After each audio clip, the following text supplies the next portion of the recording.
Looking back, it's strange how the quiet moments often hold the loudest warnings.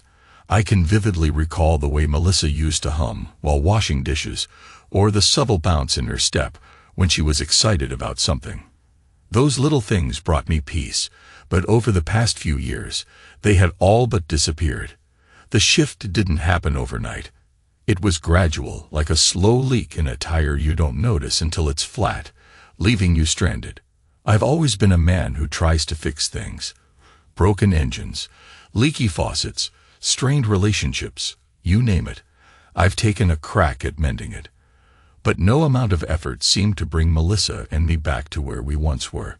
The woman I had spent decades building a life with, the fiery redhead who could make me laugh or cry in equal measure, was slipping further and further away, and I was starting to wonder if I had any tools left to stop it. Over the past month, my wife Melissa had grown distant, her moods erratic, and our connection strained. The past 3 months had been particularly challenging, but this last one was the worst. Melissa, fiery as ever, carried her Irish temperament like a badge of honor, which often meant heated arguments and prolonged silence. We'd been together since high school, dating at 18 and married for 22 of our 26 years as a couple. Despite her sharp edges, I'd always loved her, her red hair, freckled skin, and the passion she brought to our life. But lately, things were different. This morning was a surprise. After weeks of tension, she woke me with gentle caresses, a stark contrast to her recent behavior. Last night's argument was still fresh in my mind. She'd come home late, demanding intimacy with a bluntness that sparked another fight. Afterwards, she retreated to a long shower, leaving me to stew in frustration. These episodes weren't new, but the prolonged nature of her moods was wearing me down. Normally, I knew how to navigate her temper, but this time felt different. We hadn't always been like this. Early in our marriage, our passion for each other was insatiable. Back then, I worked as a mechanic, and she had a job at Martech. We didn't have much, but we had each other. Before work, after work, and even sneaking moments when we could. Life was simpler then, filled with love and desire. But as the years passed, life shifted. 8 years ago, I transitioned from a mechanic to managing a cargo franchise, an opportunity that promised to set us up financially. It wasn't an easy decision, and Melissa had been furious when I accepted the job without consulting her. Still, I saw it as a chance to provide for our family and be more present for our kids, who were immersed in sports. The job brought changes, a flexible schedule but longer hours, with evenings and weekends often consumed by work. Melissa struggled with the stagnant salary, and my reassurances to trust me didn't ease her concerns. Over time, her frustrations grew, and so did the distance between us. 2 years ago, I began noticing a change in her. She became more irritable, her temper sharper, and her words sometimes cutting. Attempts to address it led to fleeting improvements, but the underlying tension always returned. Meanwhile, the business was thriving. We'd expanded to 4 locations, and I was proud of what I built. But success came with sacrifices. Our relationship suffered, and home became a place of tension rather than comfort. Melissa, now managing an insurance office, seemed overwhelmed by the stress of her role. When I asked her what had changed, she'd either shut down or lash out, leaving me with more questions than answers. This morning's unexpected intimacy stirred something in me. As I showered, her words from earlier, "I like how you do it," lingered in my mind. We'd said it countless times before, but today it felt different, almost hollow. I couldn't shake the unease, even as I tried to focus on the moment of connection we'd shared. Our lives had become so tangled in responsibilities and unresolved tension that even small gestures felt laden with complexity. I dressed and went about my day, reflecting on the Melissa I fell in love with, and the one I lived with now. Beneath it all, I knew we both carried the weight of our choices and the years that had shaped us. The morning's fleeting connection was a reminder of what we once had, but the doubt in my heart wouldn't let me ignore the cracks that had formed between us. Over the weekend and into the following week, Life settled into what had become an unsettling new normal. Melissa's irritable mood persisted, her temper sharper than ever. By Friday evening, the cycle repeated itself. She came home late, demanding intimacy in the same commanding tone as the week before. Only this time, her insistence was even stronger. Her attitude infuriated me. When she coldly stated, "I need you to serve me," I snapped. "I'm not at your beck and call. Handle it yourself." Refusing to give in, I spent the night in our son Brad's old room, which had been vacant since he moved out months ago. The next morning, as I went to grab clothes from our bedroom, Melissa was in the shower. Her phone chimed with a text notification. By sheer chance, or perhaps fate, I noticed it. A few years ago, a phone update made it possible to preview messages without unlocking the device. Curiosity got the better of me, and I glanced at the screen. The message was from someone labeled TB and read, "Well, did he do it?" Confused and unsettled, I tried to make sense of it. Who was TV? What was it? My mind raced, piecing together the past 2 Fridays, her strange behavior, and the peculiar way she'd recently said, "I like how you do it," with an emphasis that felt almost comparative. A sick realization began to creep in. Was she trying to make me erase traces of someone else? The thought made my stomach churn violently. I rushed to the bathroom and vomited. Melissa's voice startled me. "Are you okay, honey?" she called from the shower. I glanced at her briefly, water dripping from her hair, but the sight only deepened my nausea. "Stay away. I don't want you to catch whatever this is," I insisted before retreating to Brad's room, feigning illness to avoid her. My thoughts spiraled as I lay there, replaying the past few months and even the last 2 years. Had she been unfaithful? The suspicion gnawed at me. My high school sweetheart, my wife of over 2 decades, was she no longer mine? I needed answers, but most of all, I needed proof. That afternoon, I devised a plan. I had no access to her phone or passwords, but I'd have to find a way to uncover the truth. Luck came quickly. While Melissa was in the kitchen later that day, her phone buzzed again. I glanced at it and saw another message from TV. I made a reservation for Wednesday afternoon. My heart sank. What kind of reservation? A hotel. Afternoon restaurant reservations weren't common. My gut told me this wasn't innocent. Deciding to follow her on Wednesday, I used my job's flexible schedule to my advantage. Over the next few days, I avoided Melissa as much as possible. Pretending to be sick made it easier to keep my distance, though sharing a bed with her on Monday and Tuesday felt unbearable. How quickly love could turn to resentment, I thought bitterly. On Wednesday, I left work during lunch and drove to her office, parking on a side street with a clear view of the building's lot. My stomach twisted with anxiety as I waited, hours passing with no sign of her leaving. I began to second-guess myself. Was I being paranoid? Had I misread the situation? At 2:30, her boss walked out alone and drove off, intensifying my doubts. But just when I was ready to give up, Melissa stepped out. My heart pounded. Every instinct told me this wasn't innocent, and I was determined to find out the truth. It all came to a head that afternoon. Was Melissa's meeting with her boss innocent, or was my suspicion right? I stayed back, watching as she left work and drove straight to a motel, a roadside motel where the rooms faced the parking lot. I parked out of sight and observed her pull up next to another car, her boss's. She lingered a moment, and when she got out, I noticed she wasn't wearing a bra anymore. She walked to one of the rooms, and as she reached the door, it opened. Her boss, Tony, stood there in his underwear, welcoming her inside. I took photos on my phone until the door shut. Everything I feared was true. Betrayal, disrespect. Fury burned inside me as I drove home, formulating my response. Our house, on the outskirts of the city, was my refuge. The detached 2-car garage I turned into a workshop was more than just a workspace. It was my sanctuary, complete with a lift for cars, tools for repairs, and a small room upstairs I called the doghouse, where I'd sleep when arguments with Melissa boiled over. It was to this space I retreated, moving my belongings from the house. I wasn't staying under the same roof as her anymore.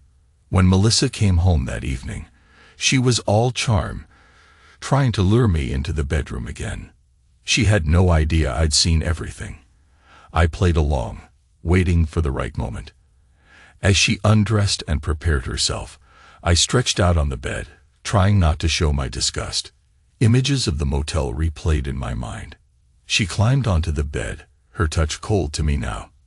After a few moments, she cooed, "Serve me, baby," just as I expected. Her eyes were closed, but mine weren't. I stood, opened a drawer, and pulled out protection. "What are you doing?" she asked, startled.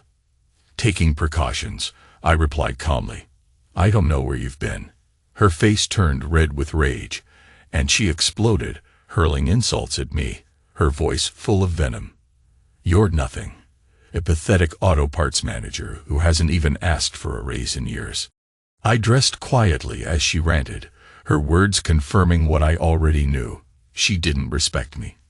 Everything I had done, all my sacrifices for her and for our family, meant nothing. Once I was dressed, I left without another word, retreating to the doghouse. Minutes later, she was in the garage, screaming for me to come out. I ignored her, locking the door and moving furniture in front of it. That's when I smelled gasoline. I peered out and saw flames spreading through the garage. Melissa had lit it on fire. Panicked, I unlocked the door and climbed out a second-story window onto the roof. She was standing in the yard, watching the blaze with a twisted smile.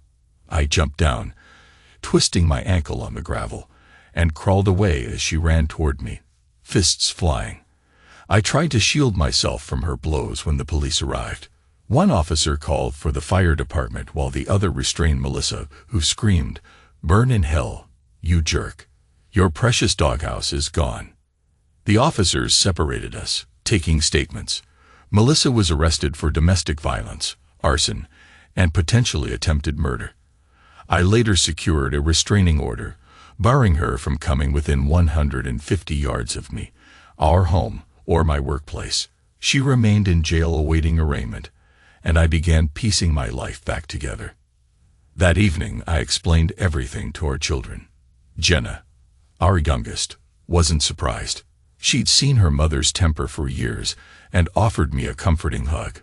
Brad, older and more reserved, was furious but said little. I reassured them both, apologizing for the chaos. Despite everything, my priority was clear: my kids. They were the reason I'd worked so hard to provide a stable life, and they were the reason I would move forward from this nightmare. Irish luck may have set this chain of events in motion, but it also gave me the strength to end it. The following Monday, I met with another attorney at the firm and initiated the divorce process. When I returned home, a police car was parked in the driveway. Melissa had been allowed to retrieve some personal belongings under police supervision. She had evidently posted bail, likely with her lover's assistance.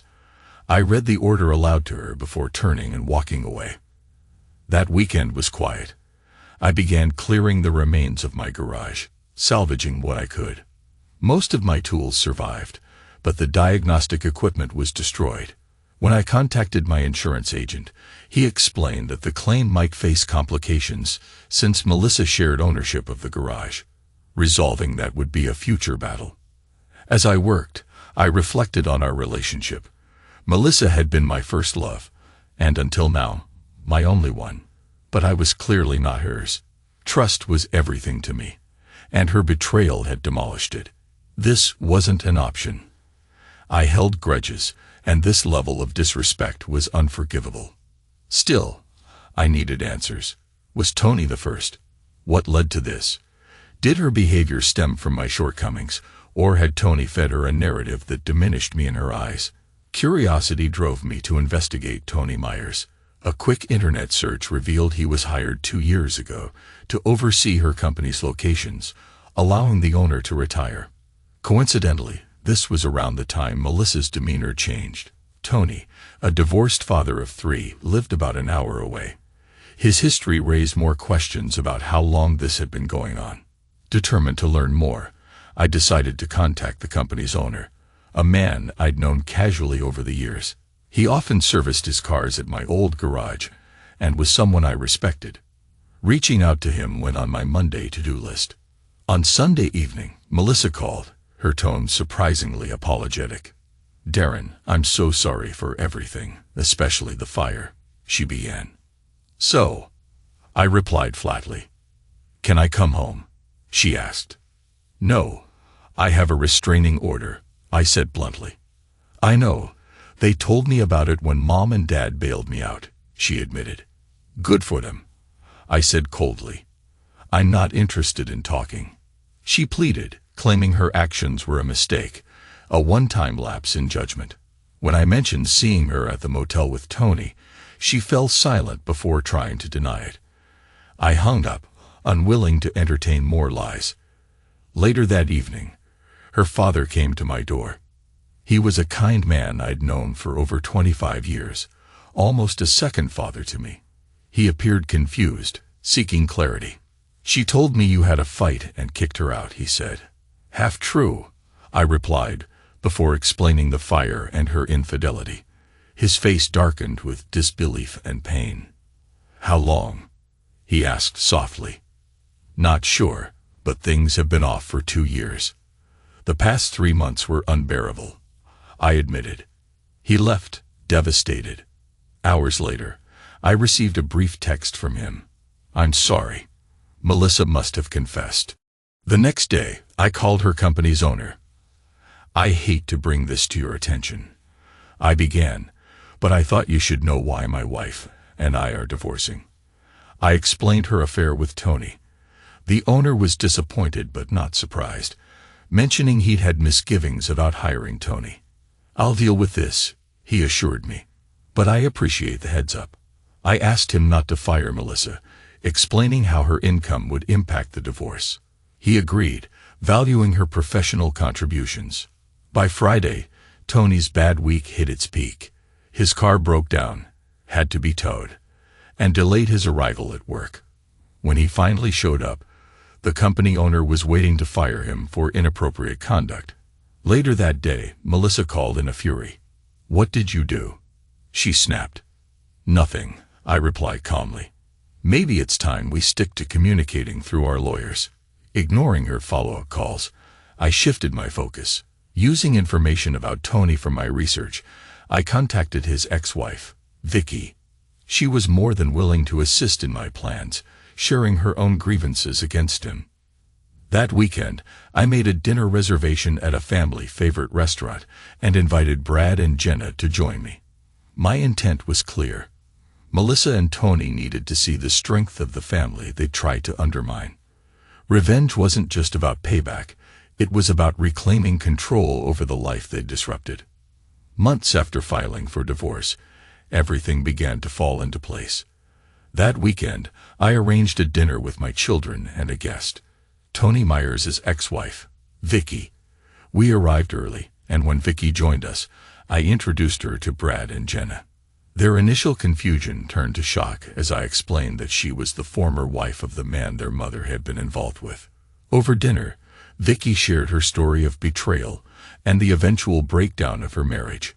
She spoke candidly about forgiveness, trust, and the impossibility of rebuilding a relationship without it. Her honesty struck a chord with all of us.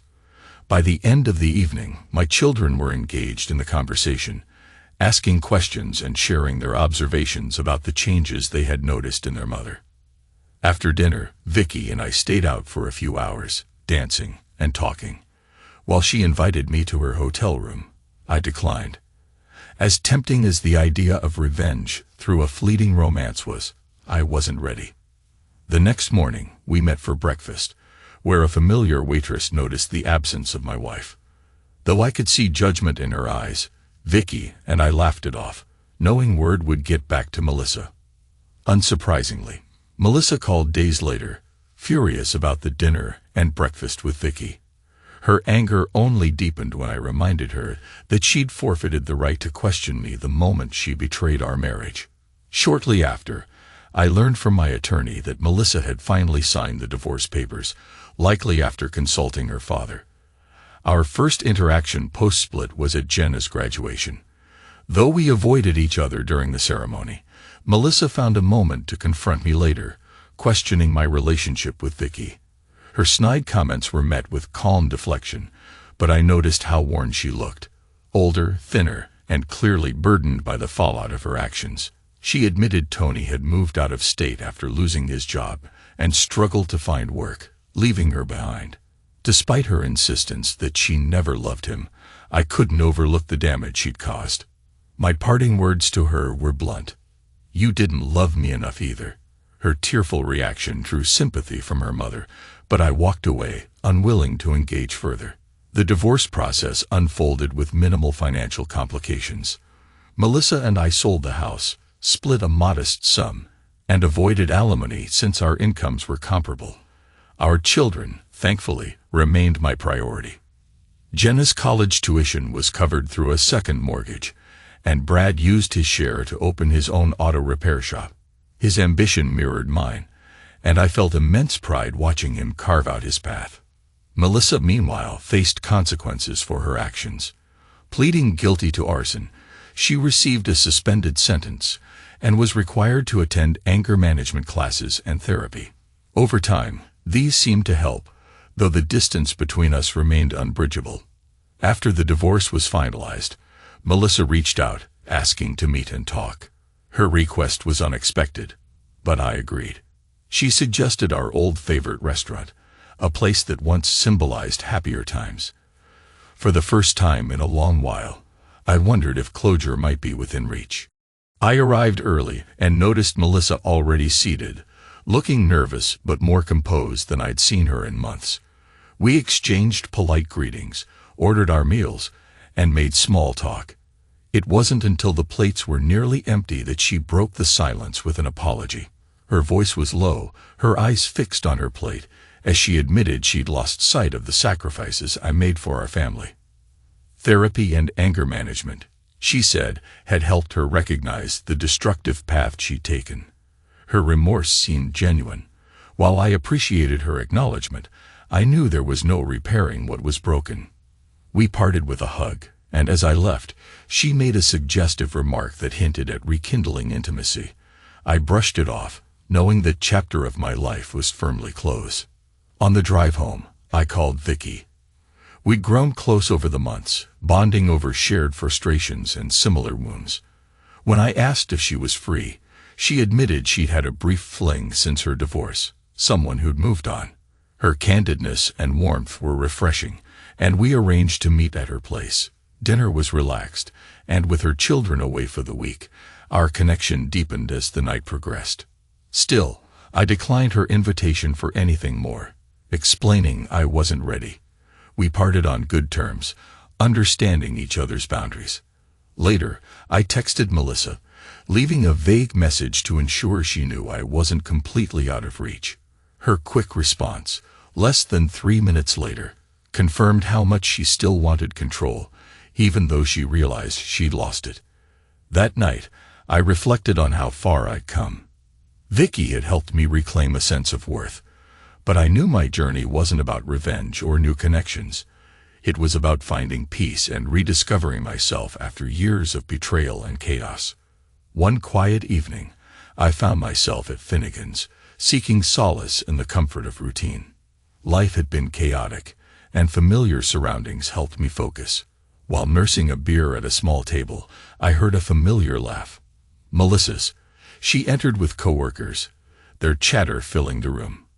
She froze momentarily upon spotting me, but quickly composed herself, directing her friends to a table on the opposite side of the pub. Despite their efforts, they had to pass my table to reach the restroom. Sure enough, after a few minutes, 2 women from her group walked by. One stopped at my table. "You're Melissa's ex, aren't you?" she asked, eyes sparkling with curiosity. I nodded, unsure what to expect. Her tone was friendly, almost flirtatious. As they returned from the restroom, both paused to chat, their banter playful. I couldn't help but flirt back, knowing Melissa was watching. It felt petty, but the chance to unsettle her was too tempting. As one of the women turned to leave, she shook my hand, slipping me her business card with her phone number scribbled on the back.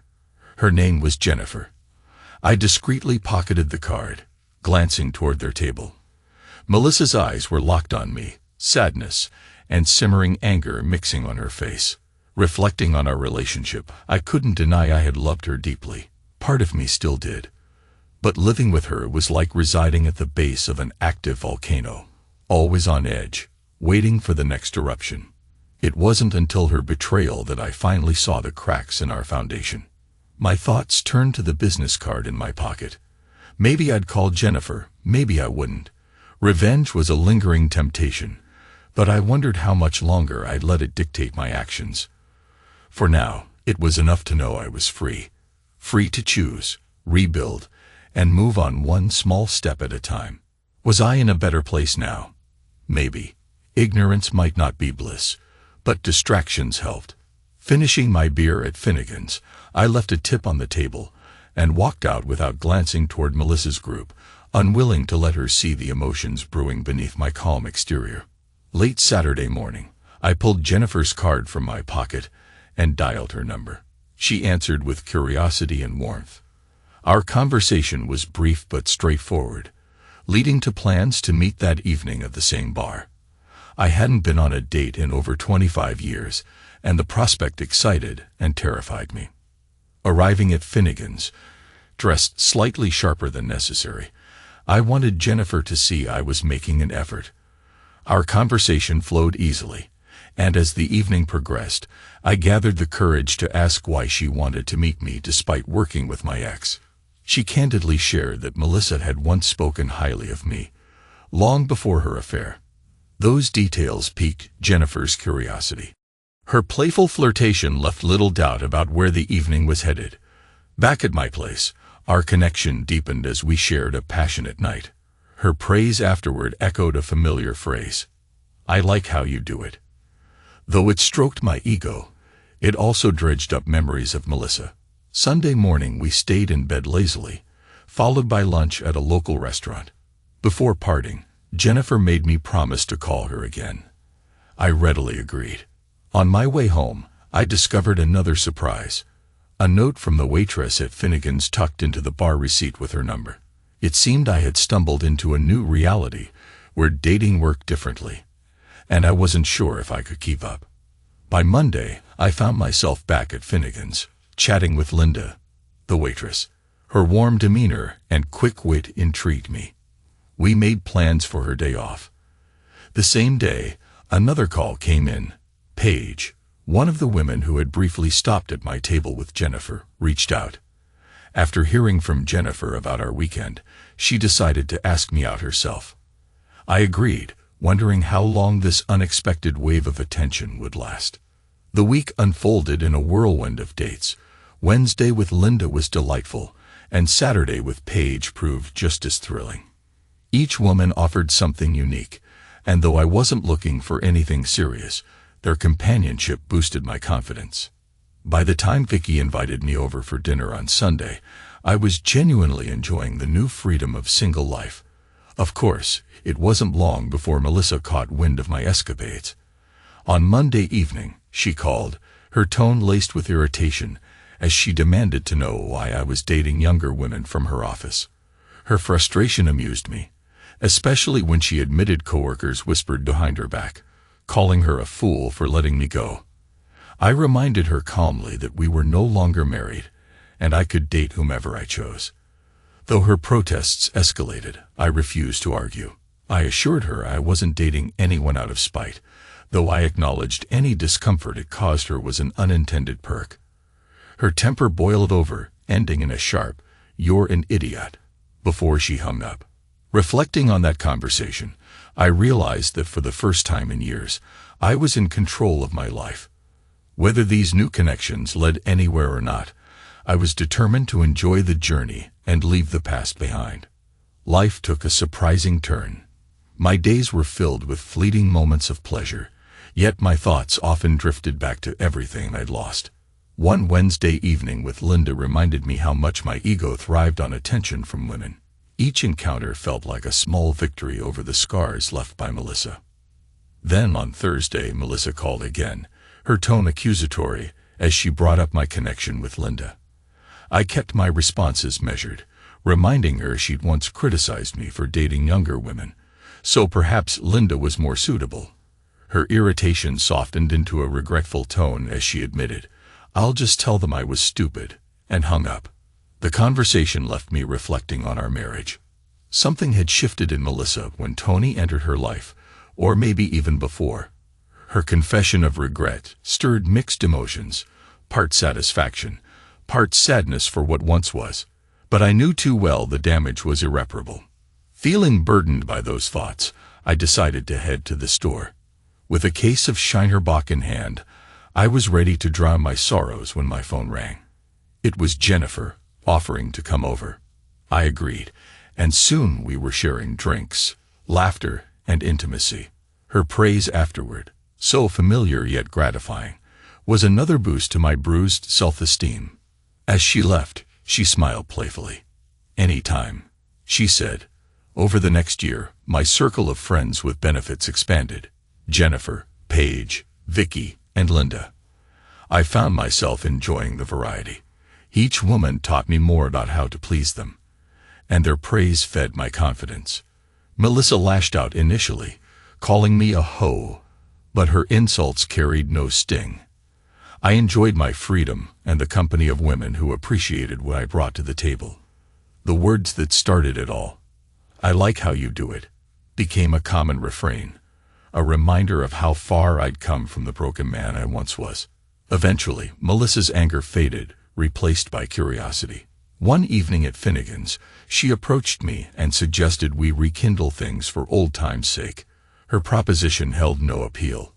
I explained gently that what we once shared had been rooted in love, but now it would only be about convenience. She nodded sadly and returned to her table, leaving me with a sense of closure.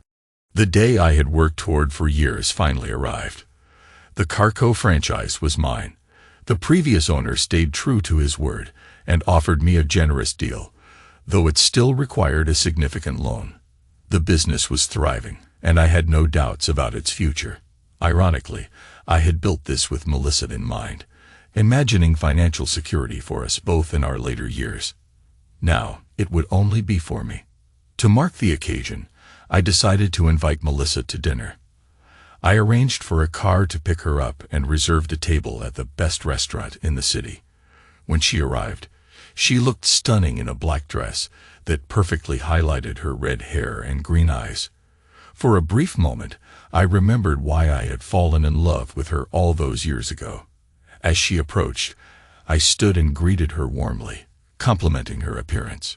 She returned the gesture, curious about the evening's significance. I told her it was a celebration, but kept her guessing as we sat down. The night felt like a balancing act between the past and the present, a chance to honor what had been while embracing what was to come. The conversation started lighthearted, but by the time the main course arrived, it turned serious. Melissa finally asked, "I can't take it anymore. What are we celebrating?" I smiled knowingly. I was wondering how long it would take for you to ask. After our wedding, I reminded her I had worked as a mechanic, a job that seemed to satisfy her at the time. Melissa admitted she'd been content, but also frustrated in her own job, especially as our kids became more active in sports. Her rigid schedule at the time had limited her ability to participate in their activities. That's why I thought the Carco job, with its flexible hours, would be a positive change, I explained. She sighed, recalling her reaction. "I remember exploding at you when you first brought it up, and I told you it would pay off in the long run," I continued calmly. "I took that job for us, for our kids, for their dreams, and for a better future." Melissa looked down, sadness evident. "And I destroyed it," she whispered. "That's not why I asked you here tonight," I replied. "This isn't about rehashing the past." Her hopeful expression urged me to go on. "Today, I signed the papers to purchase the Carco franchise. I now own 4 stores." Her face showed a mix of shock and disbelief, and I reassured her, explaining how the business would provide financial stability for years to come and create a legacy for our children and grandkids. The pride in my voice was unmistakable. Melissa's expression shifted to deep regret. Tears welled as she confessed, "Tony told me you were a failure. No ambition, no goals, no future." I believed him. And because of that, I lost respect for you and us. It became easy to say yes to him when he promised me something better. I ruined everything. Her voice broke as she apologized, tears falling freely. You were a great husband, an incredible father, and the best lover, and I threw it all away. I'm so sorry, Darren. I hope you can forgive me. Overwhelmed, she excused herself to the restroom. Watching her retreat, I felt sympathy but knew I couldn't console her. The pain of her betrayal still lingered, and reopening that door would only lead to more heartache. When Melissa returned, she looked composed but fragile. I stood, letting her know the bill was paid and offering to drive her home. The car ride was quiet, filled only with her quiet sobs. At her apartment door, she hesitated, inviting me inside. I declined, gently but firmly. We can't go back there, I said. She nodded, tears brimming, and closed the door. The following years were a whirlwind of work and fleeting relationships. My reputation seemed to spread, and I found myself enjoying a steady rotation of companionship. Though I made no promises, I ensured every encounter was safe and consensual. Melissa and I remained in contact about our children. When Brad announced his engagement to Dana West, a client at his shop, our conversations increased. Brad, ever cautious, waited to propose until his business was stable, but his connection with Dana was undeniable. On the day of their engagement party, held in a rented room at the Montgomery Hotel, I arrived early to help Brad set up. Melissa came in as we finished, still looking striking after all these years. She approached me at the punch bowl, a wistful look in her eyes. "We never really got engaged, Darren," she said softly. "No," I replied, "but everyone knew we were together." "Do you remember how you proposed to me?" she asked. "Of course. Some things you never forget," I said, smiling faintly. Resentment and frustration often simmered beneath the surface whenever Melissa and I were in the same room. At the engagement party, she managed to reignite those feelings, adopting a condescending tone as she suggested we remain cordial. It reminded me of our marriage, and her old behaviors surfaced, overshadowing her occasional moments of genuine regret. As the party unfolded, Brad and Dana circulated happily among guests, their excitement infectious. At one point, Dana called out for her mother. I turned and saw a striking woman in a floral sundress that accentuated her graceful figure. Her golden blonde hair and deep blue eyes made an immediate impression. Brad noticed my reaction and smirked, pulling me aside, warning me to tread lightly. He explained that Dana's mother, Annie, was deeply religious and wary of men after her husband's infidelity, making her unlikely to give me a chance. Still, Brad introduced me to Annie, and I couldn't help but admire her poise and radiant smile. As we exchanged pleasantries, Melissa appeared, inserting herself into the conversation. It was her way, always interrupting at the worst time. Recognizing the need to maintain a good impression, I stepped aside, letting Melissa and Annie talk. Throughout the party, I mingled, many guests teasing me about my reputation. Some interactions were friendly, others awkward. Melissa couldn't resist stirring chaos. At one point, she openly undermined me in front of a divorced guest, Cherise, suggesting I was promiscuous. Frustration boiling, I excused myself and led Cherise away to escape Melissa's interference. Though I had no interest in Cherise, the gesture served as a mild revenge on my ex. Later, I finally managed to speak to Annie privately. She was initially cautious, acknowledging she'd heard rumors about me. Her tone was sharp as she voiced her concern for Dana's happiness, emphasizing how faithfulness was paramount in her eyes. I reassured her of Brad's integrity, proudly pointing out his work ethic and devotion to Dana. Her demeanor softened slightly, though the wariness remained. She suggested we clear up any misconceptions, admitting her reluctance to trust men after her husband's betrayal. I explained I'd welcome the chance to talk openly. After some hesitation, she agreed, proposing we meet the following day after her church service at a local country kitchen near her home, a neutral setting that would require effort on my part.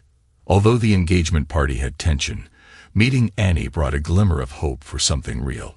Her guarded nature intrigued me, and I looked forward to peeling back the layers of her carefully guarded heart.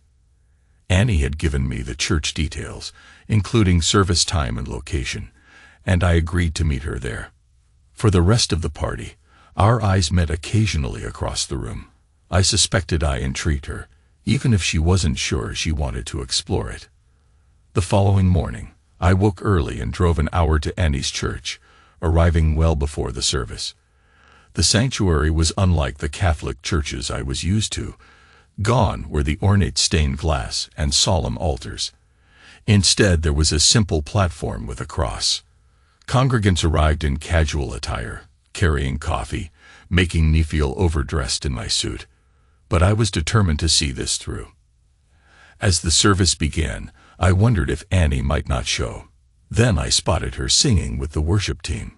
Her voice was strong, commanding the room, and our eyes finally met during the third song. She smiled warmly. After the music ended, she joined me in the pew, her presence comforting yet disarming. I confessed I felt overdressed, and she suggested I remove my jacket. Following her advice helped me relax. The service, though foreign, was relaxed and engaging. Annie introduced me to the pastor afterward, as well as several church members, referring to me as her future in-law. Her hospitality surprised me, given her earlier skepticism. At Country Kitchen, the conversation began lighthearted but shifted after we finished our meal. Annie's tone turned direct. She confronted me about my reputation, accusing me of being a womanizer who pursued women only to abandon them. Rather than argue, I calmly explained that by her definition, I wasn't a womanizer. I hadn't sought out women. They had come to me, driven by stories Melissa spread. I told her about my marriage honestly. Melissa, whom Annie had briefly met, had been my wife for over 2 decades. Toward the end, she began an affair with her boss, Tony, treating me with disdain until I uncovered the truth and confronted her. Things escalated to a dangerous level, culminating in her setting fire to the garage. My betrayal marked the end of the marriage and the start of life as a divorced man. Women started approaching me, curious about my so-called reputation. I responded, seeking companionship after years of feeling worthless. I assured Annie that I valued these connections and tried to make each woman feel special.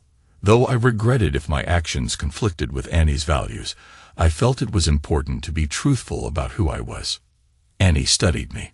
Where exactly do I fit into this? I paused. Annie, you're an extraordinary woman. You've endured a lot, just like I have.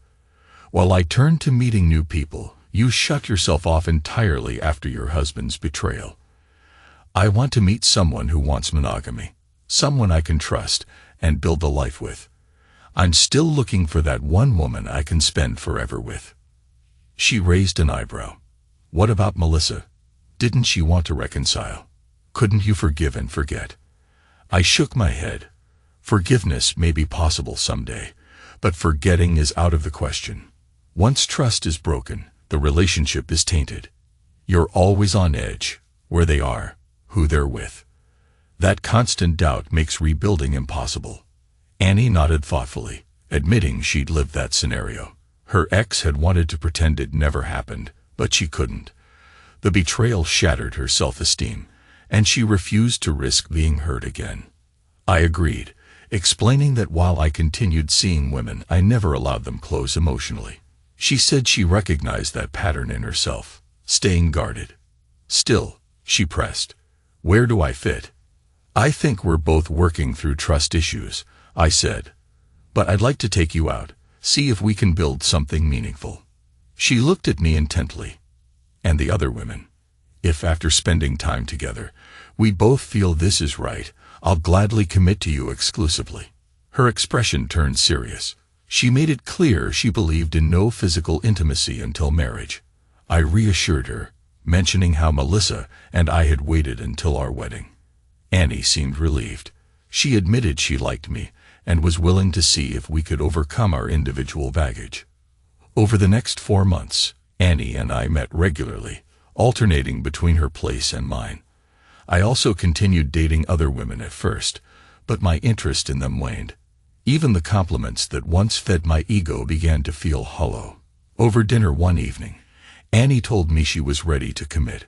Her words thrilled me, and I professed my love, though I worried it might be too soon. To my relief, she said she was falling for me too, and just needed time to process everything.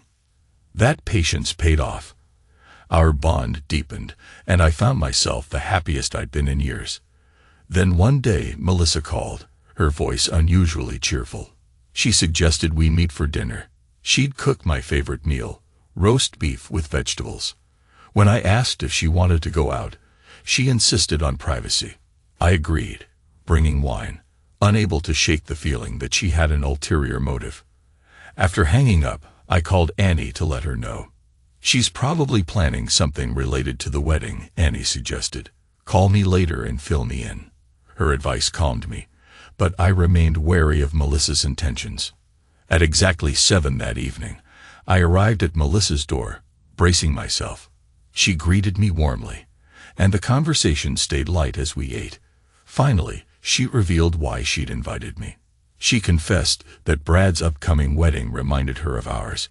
She recalled the early days of our relationship, how we'd spent time together laughing endlessly. I agreed. Those were good times. She asked questions I hoped to avoid. What had gone wrong between us? Why we'd fallen apart? She mentioned overhearing Jennifer and Paige at work, reflecting on their brief encounters with me. Melissa assumed I'd grown bored of my rounds. Then she finally asked if there was any chance for us. It was painful, but I had my answer ready. Over time, I'd realized forgiveness was vital for my own peace. Calmly I said, "I forgive you." Relief washed over her face, but before she got the wrong idea, I clarified, forgiveness doesn't mean forgetting. The trust was broken, and we can't rebuild that. Tears welled in her eyes as she apologized again, insisting she regretted everything. Her voice cracked, but I couldn't give her what she wanted.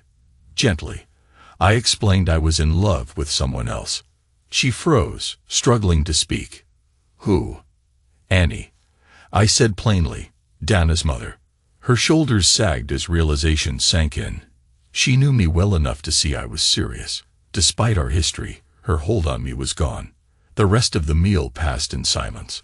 Before leaving, I thanked her for dinner and the memories we'd once shared. I wished her well, hoping she'd find love again. Driving away, I called Annie to share what had happened. She wasn't surprised, suspecting Melissa's intentions all along.